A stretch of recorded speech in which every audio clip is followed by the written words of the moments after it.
프라이부르크 하면서 한 번쯤은 찾아봤을 것 같아요. 치맥도 같이 하고 술 잘 먹는다고 소문이 났더라고요. 편집 잘해주십시오. 산내 대송동에 사는데 자율방범대 생활안전협의회 분여회 멤버로 회비도 내고 치맥도 같이 하고 술 잘 먹는다고 소문이 났더라고요. 베트남전에 참전을 하시고 을지무공훈장과 화랑무공훈장. 아유, 우리 우주애미처럼, 저희 아들이 이름이 우주인데요, 우리 우주애미처럼만 하는 며느리가 어딨냐. 조카 며느리지만 너무너무 응원해 주시고, 그래서 이제 다 그게 저는 우리 어머님 아버님 덕이라고 생각해요. 지금 코로나 바이러스 유행 때문에 굉장히 심리적으로 힘드실 거라고 알고 있습니다. 그런데 이제 이럴수록 정부를 믿고 정부에서 발표한 안전수칙이나 그리고 이제 본인한테 어떤 증상이 나타났을 때 지켜야 될 그런 매뉴얼대로 잘 따라서 대처를 하시면 충분히 극복할 수 있고, 이 코로나가 치사율이 높지 않고 완치가 가능한 병이기 때문에 너무 걱정하지 마시고 안전수칙 잘 지켜서 이 위기를 잘 서로 협조하면서 버티면 잘 해결될 것이라고 믿습니다. 예. 일단 처음 뵈면 민주당 국회의원 예비후보 정경수입니다. 그리고 이제 어르신들을 뵀을 때는 동구로 시집온 지 20년 된 동구 며느리가 동구 발전 위해서 봉사하고 싶은 마음에 이번에 큰 결심했습니다. 많이 도와주십시오. 많이 지켜봐 주십시오. 이렇게 말씀드리고요. 또 여성분들을 만났을 때는 또 우리 대한민국 지금 정치인의 현실, 그리고 국회, 특히 국회에서 여성 국회의원 비율이 17%밖에 안 되는 이 현실에 대해서 많이 제가 이제 설명을 드리고, 최소한 어떤 집단의 그 목소리가 정책에 반영되려면 최소한 30%, 한 30%는 그 집단을 대표할 수 있는 그 숫자가 필요하다는 그 이론도 있어요. 그래서 이제 뭐 왜 여성은 5대5가 아니고 30%냐 하지만 아직 5대5까지는 너무 먼 이야기라는 게 지금 현실이고, 최소한 30%는 채워져야 여성의 목소리가 정책과 법안에 담길 수 있다. 그런 이야기를 제가 또 설명을 드리고, 그러면서 저도 가정 양립을 위해서 정말 부단히 노력하면서 여기까지 지금까지 생활해온 그 평범한 맞벌이 주부로서 그런 부분들을 이제 애로사항들, 육아나 그 맞벌이 하면서 겪는 애로사항들을 서로 소통하고 하면서 이야기 나누면서 저를 지지해달라, 그런 이야기들을 많이 나누고요. 또 젊은 청년들 만나서도 제가 저는 항상 청년 같은데 벌써 청년이라고 보는 45세가 넘었더라고요. 항상 고등학생 같죠? 아직도 막 20대 같은데 어느덧 청년이라고, 근데 그 기준을 누가 정한지는 모르겠지만 보통 45세까지를 청년이라고 하는데 살짝 넘었긴 했지만 좀 마음과 제 신체 나이도 청년일 것 같긴 하거든요. 그래서 이제 청년들 만나면 나도 청년의 삶을 살면서 예전에 직장이 없이 방황하던 시절도 있었고, 고민이 많죠. 그럼요.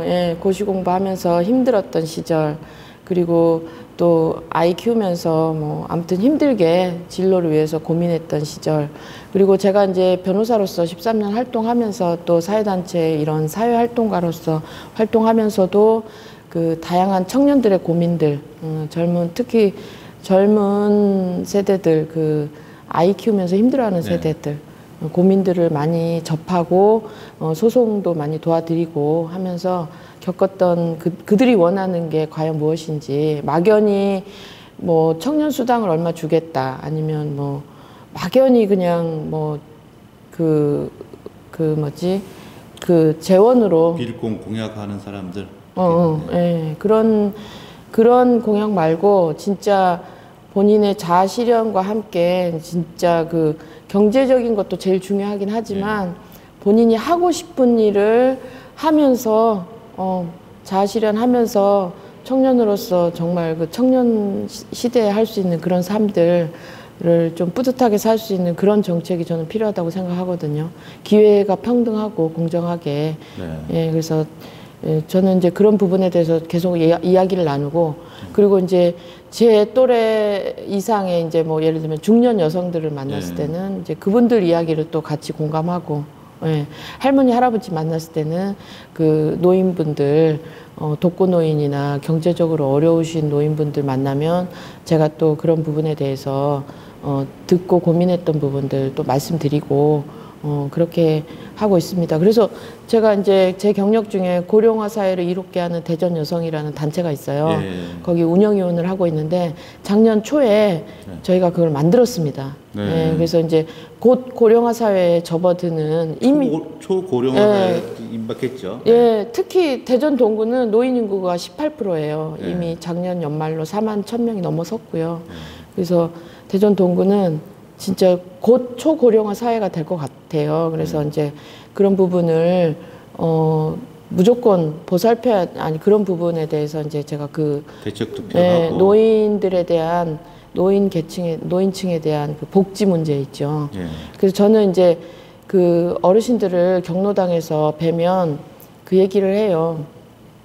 그 어르신들도 막연히 한 달에 얼마씩 받는 거 그런 것도 뭐 중요하지만 놀고 싶지 않다. 먹는 것만이 아니고 의미 있는 삶을 살고 싶어 하시죠. 그러니까 노인분들도 놀고 싶지 않다. 일하고 싶다. 사회에 그리고 기여하고 싶다. 그래서 본인의 삶을 그러니까 수동적으로 보살핌의 대상이 아니라 주체적으로 자기 삶을 일궈 나가는 삶의 주체로서 삶을 끝까지 돌아가실 때까지 그런 마음을 가지고 계신 것 같아요. 놀 줄을 모르시는 것 같더라고, 어르신들이. 근데 지금까지 노인 정책은 그냥 보살핌의 대상, 수동적으로 보살핌의 대상으로만 바라보는 측면이 커요. 그래서 저는 좀 그 방향을 바꿔서 그 노인분들의 일자리, 그리고 기본소득, 복지 문제, 그리고 특히 동구에는 그 독거노인이 많으세요. 독거노인 분들의 건강권, 그리고 혼자 계시니까 정말 돌봐야 돼요, 우리가. 그런 부분들 정말 더 많이 신경 써야 되겠다. 제가 파남동 쪽의 통계를 보고 깜짝 놀랐어요. 파남동은요, 이미 노인 인구가 30%를 넘어섰어요. 특히 파남동은. 그래서 제가 정작으로 동구에 노인 지원책들이 많이 필요하네요. 굉장히 중요한. 예산을 똑같이 균등 배분해야 될 게 아니고 특별 배분을 해줘야 되는. 특히 더 복지 예산을 이미 동구는 전체 예산 중에 복지 예산이 60%가 넘어요.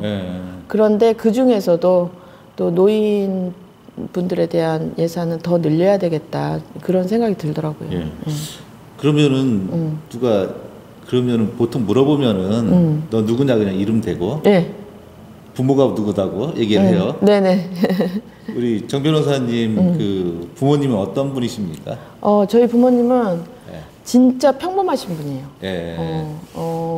저희 아버님은 회사원으로 이제 다니시다가 사실은 이제 좀 정말 속상하고 불행한 일이었는데 그때 회사원으로 계시면서 55세 때 갑자기 그 심장 돌연사로 직장 다니시다가 심장 돌연사로 사망을 하셨고요.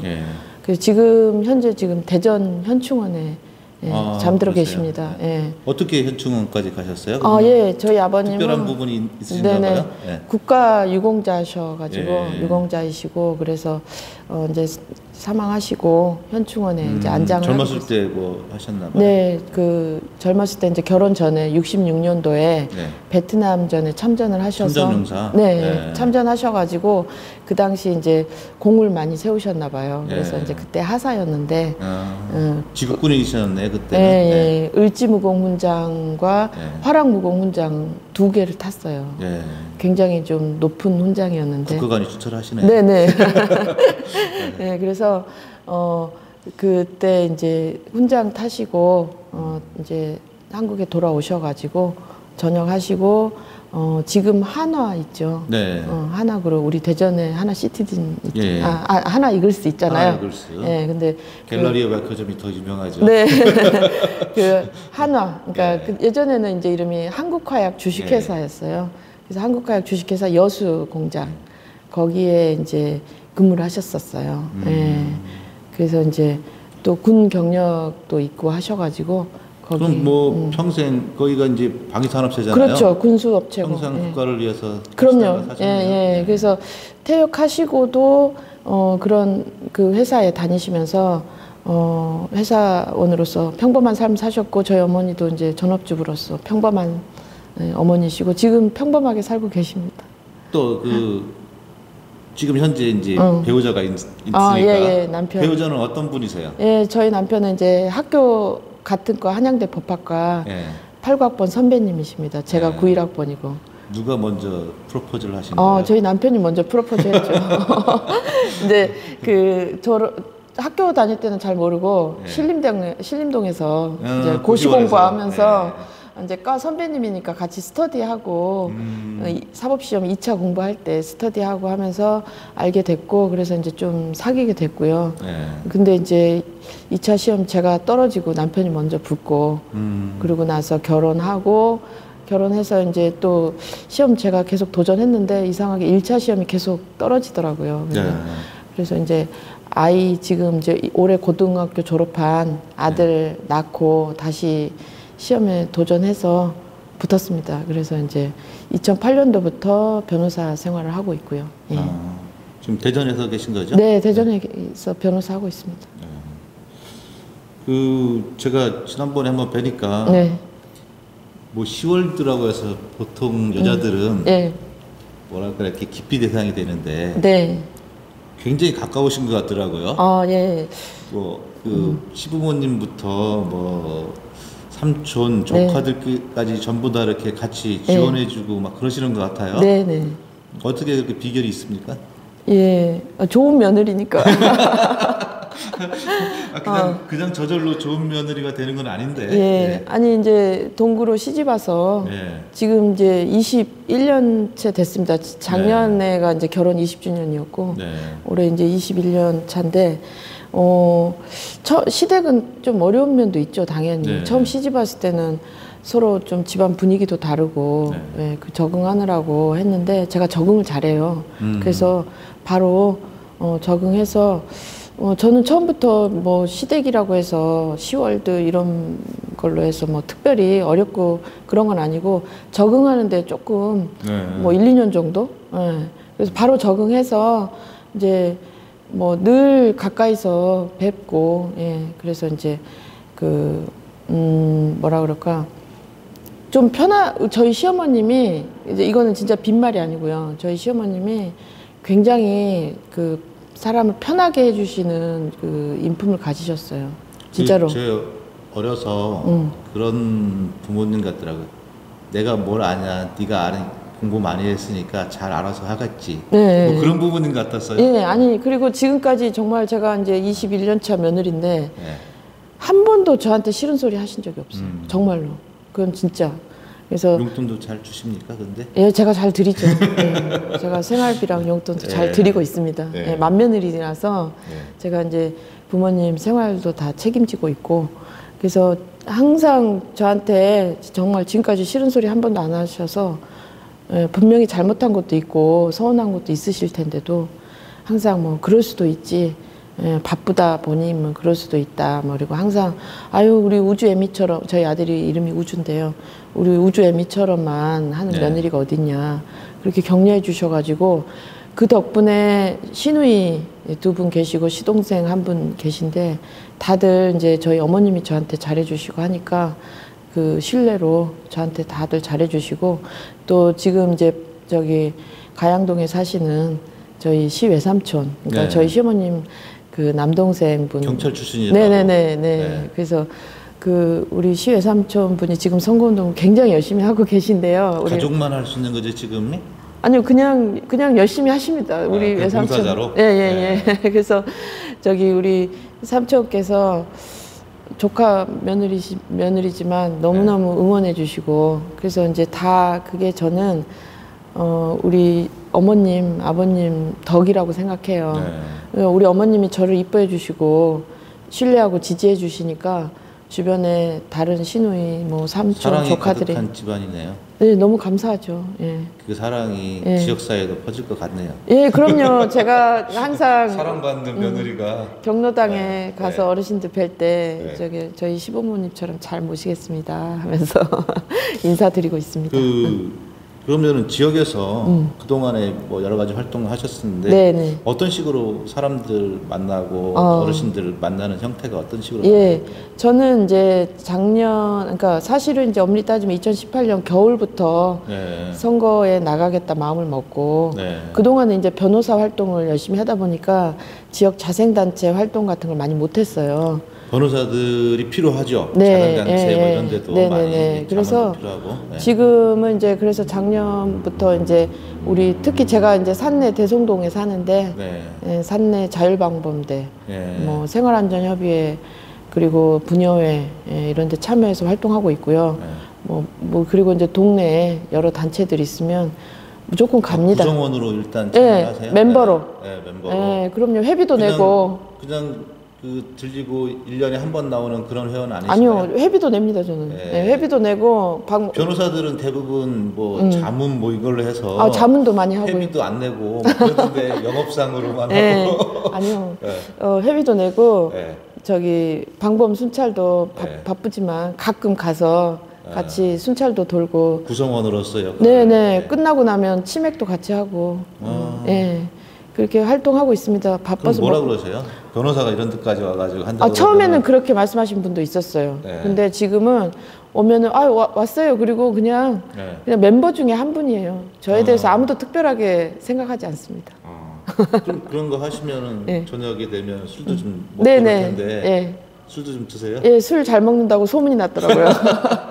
사실은 잘 못 먹는데 되게 힘들어요. 술 마시고 나면. 근데 열심히 마십니다. 주시면 감사하고. 가까워지려고. 예, 아니 그리고 구성원이 되려고. 네, 그리고 이제 술자리에 불러주시는 게 저는 너무 감사하더라고요. 불러주는 마음에. 네, 아니 싫으면 저를 불러주겠습니까? 그렇죠. 좋으니까 불러주죠. 술자석에 부르는 거는 술 한잔 해도 그럼요. 괜찮다. 그리고 친해지고 싶으니까 불러주시는 거니까 열심히 가서 저는 열심히 마십니다. 주시면. 그러면은 현장에 이렇게 만나시면서 동구의 현안 뭐 이런 것들을 많이 들으셨을 것 같아요. 지금 현재 뭐 주민들이 기대하는 국회의원에게 민주당에게 기대하는 어떤 것들을 좀 들으셨나요? 그러니까 이제 동구민들은 지금 동구가 대전 서구 유성구에 비해서 원도심인 동구가 낙후됐다. 개발이 안 된다. 경제적으로 어렵다. 이런 것에 대해서 좀 소외감, 피해 의식을 가지고 계신 것 같아요. 제가 사업 계획서를 쓸 때 보면은 동구는 과거에도 어려웠고 현재도 어렵고 미래도 뭐가 있을까 의문시가 돼요. 그렇게 좀 소외된 면이 좀 있는 것 같더라고요. 그래서 지역 주민들이 이제 뭐 좋은 뭐라 그러나 공공기관이 됐든 어떤 큰 시설, 뭐 사람이 많이 유입되고 경제 활성화가 될 수 있는 그런 인프라나 이런 것들이 서구 유성구에 집중되고 있다. 동구는 소외되고 있다.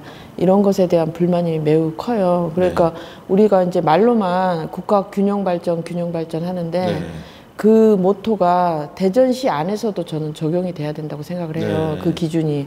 그래서 대전시 안에서도 균형 발전은 반드시 그 균형 발전은 이루어져야 되는데 아무튼 뭐 중구 대덕구도 같은 말씀을 하실 것 같아요. 그래서 동구, 중구, 대덕구가 낙후된 거 아니냐 그런 말씀하는데 어쨌든 그래서 이제 저는 이번에 정책을 주로 이제 동구만을 위한 정책으로는 경제에 초점을 맞췄어요. 동구의 그 새로운 미래 먹거리를 반드시 만들어내겠다. 그래서 제가 이제 동구가 지형이 남북으로 굉장히 길어요. 대청호부터 해서 대덕구도 비슷하죠. 그리고 이제 남부 쪽에 이제 상수 하소동까지 해서 그래서 이제 북부권, 중부권, 남부권 이렇게 이제 세 가지로 세 구역으로 구분을 한 다음에 제가 이제 세 가지 테마로 그 경제에 가장 초점을 맞춰서 그렇지만 뭐 기존에 있는 환경, 문화유산은 훼손되지 않는 보존하는 것을 원칙으로 하면서 경제를 살릴 수 있는 그런 방안으로 제가 정책을 지금 마련하고 있어요. 이번에 그 국가균형발전 특별법 네네. 개정 네. 상임위를 통과했어요. 네네. 곧 본회의 20대 국회에서 통과될 거라고. 네, 통과돼야 됩니다. 네, 무조건 돼야 됩니다. 네. 그러면은 거기에서 광역자치단체 단위로 공기관들이 이전하면은 네. 뭐 박범계 의원 이야기로는 원도심 쪽에 구도심 쪽 이렇게 활성화를 위해서 하겠다 이런 얘기들을 더 하더라고요. 그리고 지금 취지가 공기관이 한 500여 개 지방으로 이전하게 되는 것처럼 그런 취지를 담고 있다고 문재인 정부가 하는 것 같아요. 그러면은 지역 내의 국회의원들 간의 협력도 굉장히 중요하지 않을까? 그럼요. 아니 자기 지역구에 유치하려고 서로들 노력할 거 아니에요? 네, 맞습니다. 그런 취지에 맞춰서 서구나 유성구는 좀 비율적으로 적당히 좀 안배를 좀 줄이고 대전 동구나 이쪽에 더 끌어올 수 있는 좀 방법들도 필요하지 않을까 생각됩니다. 그럼요, 끌어와야죠. 지역 의원들하고 뭐 경선이 돼서 통과하시고 국회에 된다면은 그런 협력 관계는 어떻게 유지하실 생각이세요? 아니, 협력 관계는 당연히 유지해야 되고요. 저는 이제 지역에 지금 이제 다시 당선이 예상되는 박병석 의원님, 박범계 의원님, 또 조승래 의원님 이런 분들에게 말씀드릴 거예요. 말로만 국토 균형 개발 하지 그렇게 외치지 마시고 대전 안에서도 균형 발전이 필요합니다. 그리고 이제 큰 정치인들이 자기 지역구만 챙기는 모습은 뭐 보기 좋지 않다.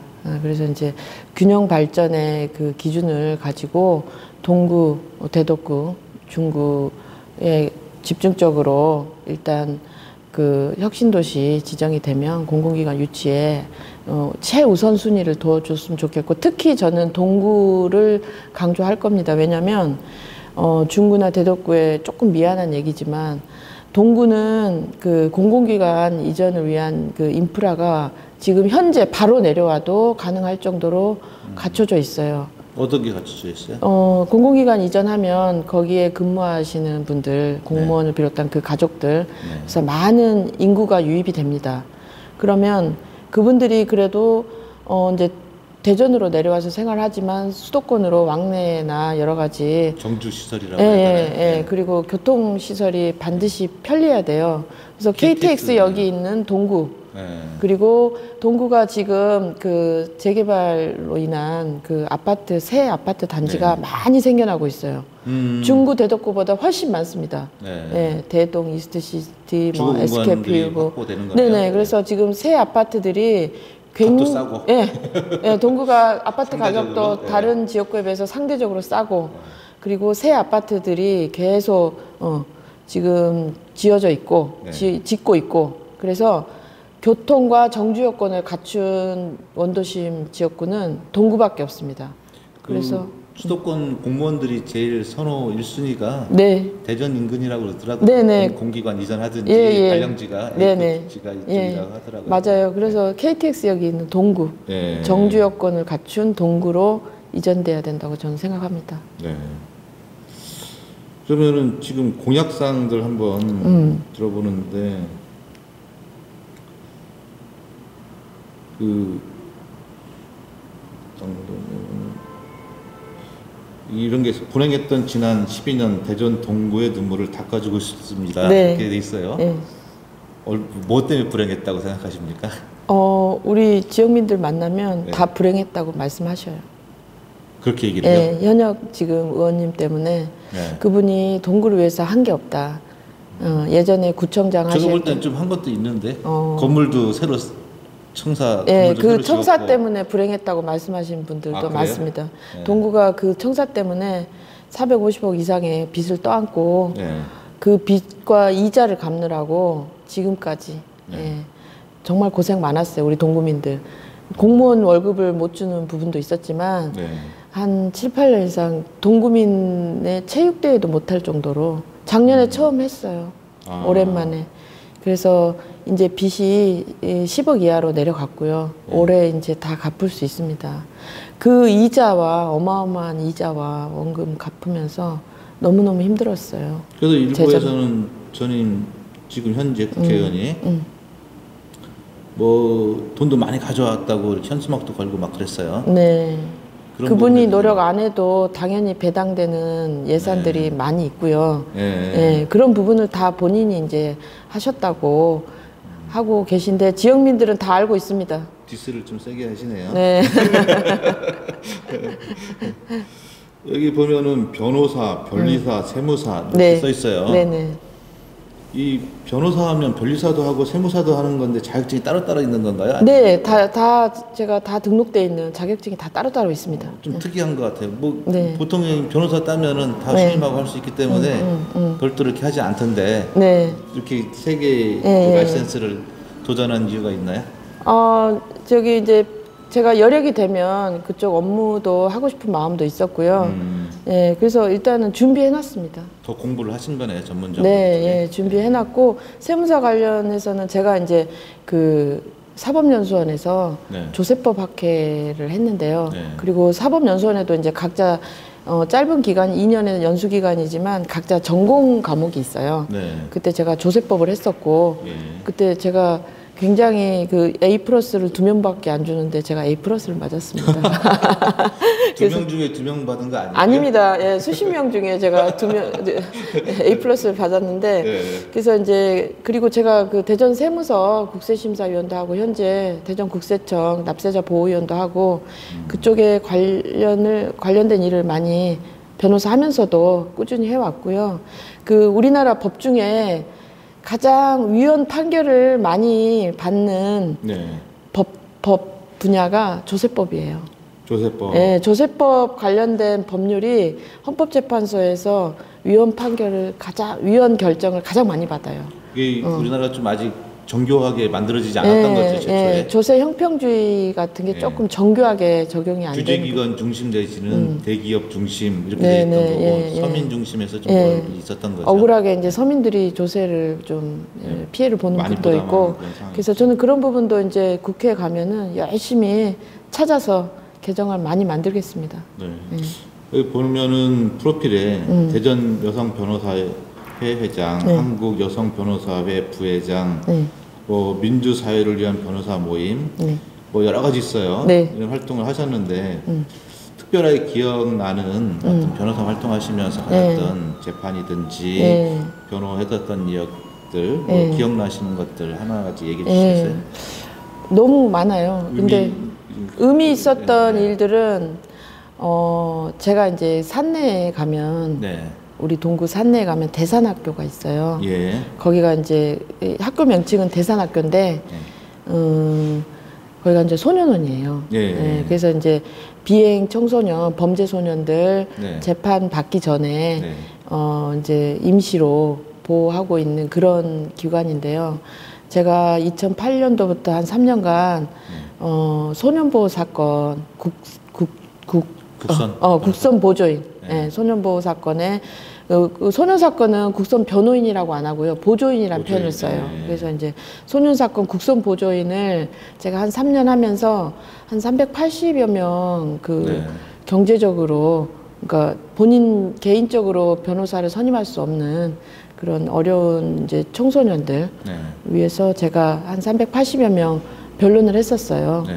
그러면서 소년원 그 대산학교에 정말 거의 일주일에 한 번씩 열심히 그 아이들을 만나러 다녔어요. 그런데 이제 애들이 이제 어쨌든 죄를 져가지고 거기 있긴 한데 제가 이제 그 많은 아이들을 만나면서 느낀 건 뭐냐면 아이들한테 잘못을 탓하면 안 되겠다 그 생각을 했어요. 대부분 보면은 가정 환경이 어렵고 여러 가지로 좀 불우한 가정 환경에 처해 있고 해서 그 아이들이 사랑을 많이 못 받고 관심을 많이 못 받아서 이런 비행을 저지르고 이런 상황에 처했구나 하는 거를 많이 느꼈어요. 그래가지고 제가 이런 부분도 물론 부모도 있고 뭐 할머니 손에 크는 아이도 있고 하는데 이런 부분도 복지 사각지대구나. 네.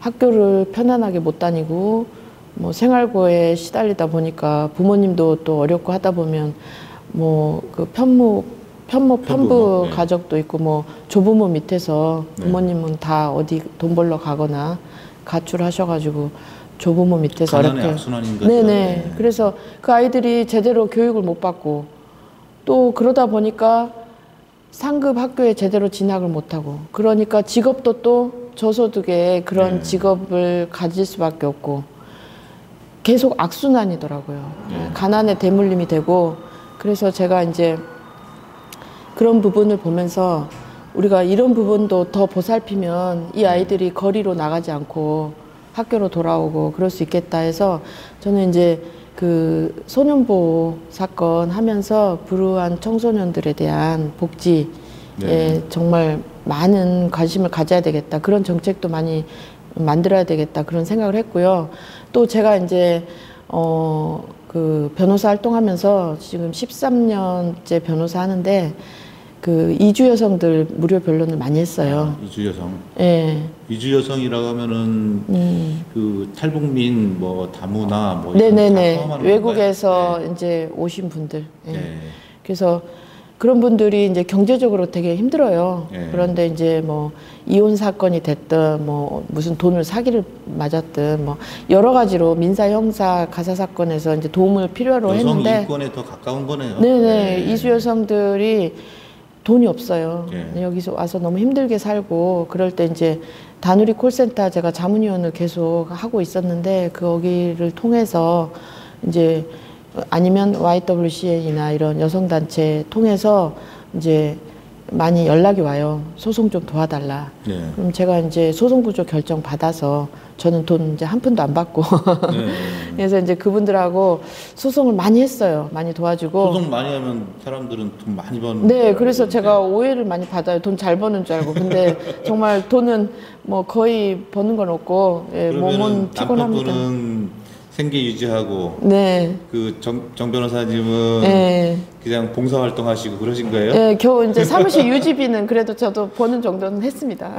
그래서 이제 그래서 이주 여성들 변론을 하다 보니까 그 법에 허점들이 많더라고요. 네. 예를 들면 이주 여성들이 이제 아직 소송도 제기하기 전 단계인데 남편 뭐 폭력 남편에 네. 이제 폭력 남편 때문에 힘들고 시달려요. 그러면서 이제 별거를 하고 그런 상황에서도 체류 기간 연장을 하려면 이 폭력 남편의 동의를 받아야 되는 거예요. 그러니까 자기의 거주 이전의 자유, 뭐 그런 출입국 자유가 종속된 삶이 폭력 남편한테만 달려 있는 거예요. 네. 그래서 제가 이제 그런 불합리한 것을 이거는 제도적으로 불합리하다. 출입국 관리사무소에서 외부 위원이 포함된 네. 위원회 같은 것을 만들어서 체류기간 연장을 남편의 동의를 못 받는 그런 분들을 위해서 이분이 체류를 해도 되는지 아니면 출국을 시켜야 되는지 이런 부분 심사할 수 있는 위원회 같은 거 하나 정도는 법으로 만들 수 있는 거 아니냐. 네. 그랬더니 공무원들은 관계 공무원들은 다 그렇게 말씀하셔요. 뭐 법이 없는데 어떻게 우리가 할 수 없다. 그랬을 때 정말 저는 답답하더라고요. 얼마나 제도의 필요성이 절실히 필요한 그래서 국회에 가서 이런 제도를 만들어야 그런 문제가 해결이 되는 거예요. 그래서 이제 그런 단적인 예를 제가 든 건데요. 그분들은 소수라서 표를 얻는 데는 크게 도움이 안 될 텐데. 그러니까 표만 쫓기 시작하면 정말 계속 소외계층, 자신의 이익을 대변해 줄 수 있는 대표를 국회로 못 보낸 소외계층은 끊임없이 소외될 수밖에 없어요. 사실은 소외된 자가 사실 우리를 대표해서 그분들이 보호될 때 그 대부분의 사람들이 더 그럼요. 더 공감하고 그런 정치인한테 더 지지를 보낼 거예요. 저는 그런 신념이 있습니다. 보니까 포용적 복지국가. 문재인 정부가 포용국가 정책을. 포용적 복지국가. 이건 어떤 겁니까? 동부와 적용해서 이야기할 수 있는 게 있을까요? 그러니까 이제 뭐 선별적 이제 어떤 정당에서는 일반 경제 형편에 맞춰서 네. 해야 한다. 네. 그러니까 어떤 정당에서는 말씀하기를 포퓰리즘이다, 퍼주기식이다, 보편적 복지는 뭐 사회주의 정책이다, 뭐 이런 말들을 하면서 뭐 인기 끌려고 뭐 그런 정책을 펴는 거다 이렇게 얘기를 해요. 예산 낭비다. 그런데 복지라는 거는요, 원래 복지 정책은 전통적으로 서구 유럽에서 우파에서 나온 정책이 복지 정책입니다. 왜냐하면 이제 체제 유지하기 위한 정책으로 복지를 만들어낸 거예요. 복지 정책을. 그래서 전형적인 정책을 좀 포함한 거죠. 전형적인 우파의 정책이 복지 정책이에요. 그래서 그 복지 정책을 비판하는 그런 정당은 그런 이제 복지 정책의 역사에 대해서 좀 공부를 하셨으면 좋겠고, 그리고 저는 이제 이 포용적 복지 국가는 한마디로 제가 쉽게 표현하겠습니다. 경제 수준을 일일이 조사해서 선별적으로 복지를 주면은 어떤 문제가 생기냐면요. 내가 복지 혜택을 받기 위해서 가난을 입증해야 돼요. 내가 얼마나 가난한지. 내가 국민으로서 이 나라 국민 중에 한 사람인데 어떤 복지 혜택을 받으려면 내가 이만큼 가난합니다. 그것을 드러내고 입증을 해야 되는 서글픈 상황이 생겨요. 그 존엄성이 훼손되는 거죠, 그 사람의. 네. 그런 복지는 저는 정말 또 다른 인권 침해예요. 비굴해지게 만들어서. 그래서 내 가난을 입증하지 않아도 누구나 이 나라에 태어나면 똑같이 출발선상에서 똑같은 복지 혜택을 받는 것이야말로 최저의 생활과 문화복지 이런 것들을 이룰 수 있는 금수저를 물고 태어났든 흙수저든 요즘에 수저 얘기들 많이들 하시잖아요. 부모가 뭐 부자든 가난하든 이 나라에 태어나면 먹고 공부하고 사회에 진출할 때까지 나라가 키워줘야 되고 그리고 열심히 일해서 나이 들어서 은퇴하고 이제 죽을 때까지 노인 계층이 될 때까지 죽을 때까지 나라가 국민의 한 사람으로서 보살피고 먹이고 이런 것이 이제 쉽게 말하면 포용적 복지국가고, 저는 그래서 이제 아까 제가 쉽게 말씀드린 거는 포용적 복지국가의 기본 바탕 개념은 제가 생각하는 건 그렇습니다. 복지를 혜택을 받는 데 있어서 가난을 입증하지 않아도 되고 인권 침해하지 않는, 인권을 보호하는 그런 복지 정책이 포용적 복지국가다. 복지국가 정책이다. 공약 브로셔 보면서 한 가지 이해가 잘 안 가는 게 있었어요. 플라이부르크로 만들겠습니다. 발음도 어려워요. 독일에 익숙하지 않고. 그 플라이부르크는 어떤 도시예요? 독일의 인구 20만 정도 되는 굉장히 작은 환경 도시예요. 동구 인구랑 좀 비슷한 그런 사이즈인데 여기는 정말 주민들이 앞장서서 환경을 가꾸는 자동차 타지 말자, 뭐 환경 훼손하지 말자. 그래서 세계적으로 대표적인 환경 도시예요. 그린 시티죠. 그 지금 대청호 인근은 휘발유차가 못 다니게 할 수도 있을 것 같아요.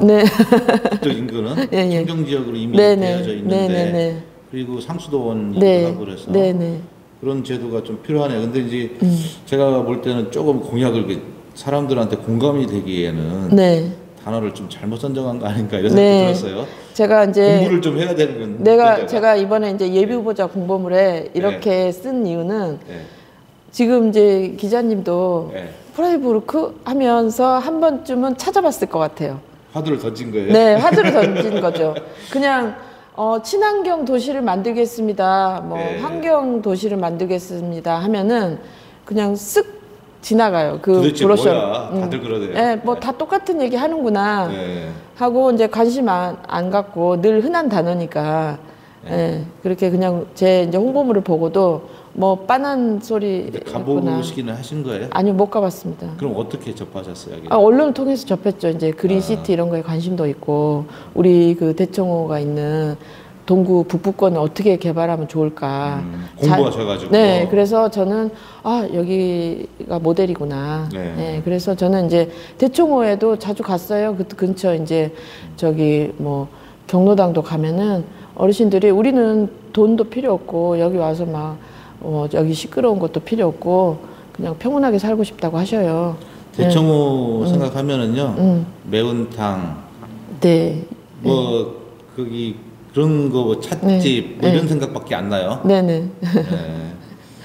그래서 그 청정 지역이 잘 유지될 수 있도록 더 좋은 정책 좀 계속해 주셨으면 감사드리겠고요.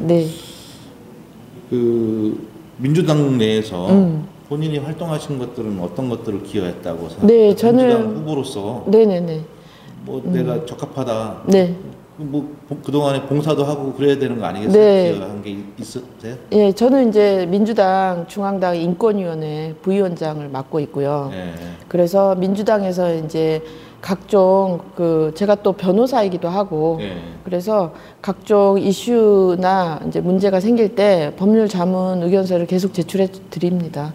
저한테 이제 자문이 많이 오고 그리고 심지어 이제 뭐 가끔 이제 뭐 개개 의원실에서도 요 부분 우리가 이번에 뭐 고발을 하겠다 아니면은 뭐 이 부분 뭐 이제 갑자기 단어가 생각 안 나는데 그 청문회 청문회 같은 거나 이제 뭐 토론회 같은 걸 할 때 자료나 자문 같은 거 의견을 많이 요청을 하면 제가 이제 열심히 준비해서 보내드리고 그리고 이제 제가 가장 이제 최근에 좀 주목을 받았던 그 활동은 그 작년에 국회 패스트트랙 법안 통과 때문에 우리 이제 자유한국당하고 민주당하고 뭐 여러 정당들이 몸싸움도 하고 국회에서 이제 한동안 엄청나게 국회 패스트트랙 위반 그래서 패스트트랙 관련해서 이제 문제가 많았잖아요. 그래서 이제 서로 양 당에서 고소고발하고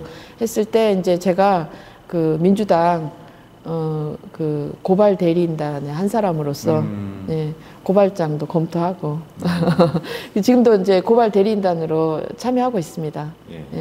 그래서 이제 피고발인으로 우리 동구의 이장 의원도 지금 들어가 있습니다. 끝으로 이제 내가 꼭 민주당 후보가 되어서 동구를 대표하는 국회의원이 돼야 된 이유 뭐 하고 싶은 말씀 마무리 좀 해주시죠. 제가 지금 현재 동구에 출마하겠다고 하는 그 후보, 우리 당 후보도 있고 뭐 상대당 후보도 있는데 이 후보들 중에 동구를 가장 사랑하는 후보고요. 20년 동구 며느리로서 동구민들과 그동안 동고동락했던 그런 다양한 말씀을 가지고 동구 발전에 제가 초석으로 삼을 거고요. 그리고 동구를 가장 잘하는 후보, 동구를 가장 사랑하는 후보고, 동구에 사는 동구의 며느리로서. 그래서 저는 제가 이제 늘 요즘에 이제 제 별명처럼 주장하는 구호가 뭐냐면 저는 이제 지역 밀착형 후보. 지역 밀착형. 지역 밀착형 후보로서 가장 적합한 후보가 정경수다. 그래서 제가 동구의 국회의원이 되어야 동구민의 자부심이 될 수 있고 그리고 동구를 위해서 발로 뛰어다니고 언제든 만날 수 있고 같이 호흡할 수 있고 생활하는 그런 국회의원 그런 국회의원이 될 수 있는 사람은 정경수밖에 없다. 그리고 대전 최초 지역구 여성 국회의원이 되면 우리 동구가 항상 주목받을 수 있고 제가 이제 큰 국회에 가서 큰 역할을 해서 국회의원은 이제 전 국민의 국민을 대표하는 한 명의 헌법기관이기도 하지만 지역구 국회의원으로서 동구 발전을 위해서 제가 큰 역할을 할 수 있는 주목받는 국회의원이 될 수 있는 사람은 정경수밖에 없다. 그렇게 생각하고 있습니다. 훌륭하십니다. 네, 감사합니다. 자신을 사랑하시는군요. 아니요, 저도 사랑하지만 동구민도 사랑하고. 알겠습니다. 이걸 마치겠습니다. 네, 감사합니다. 편집 잘해 주십시오.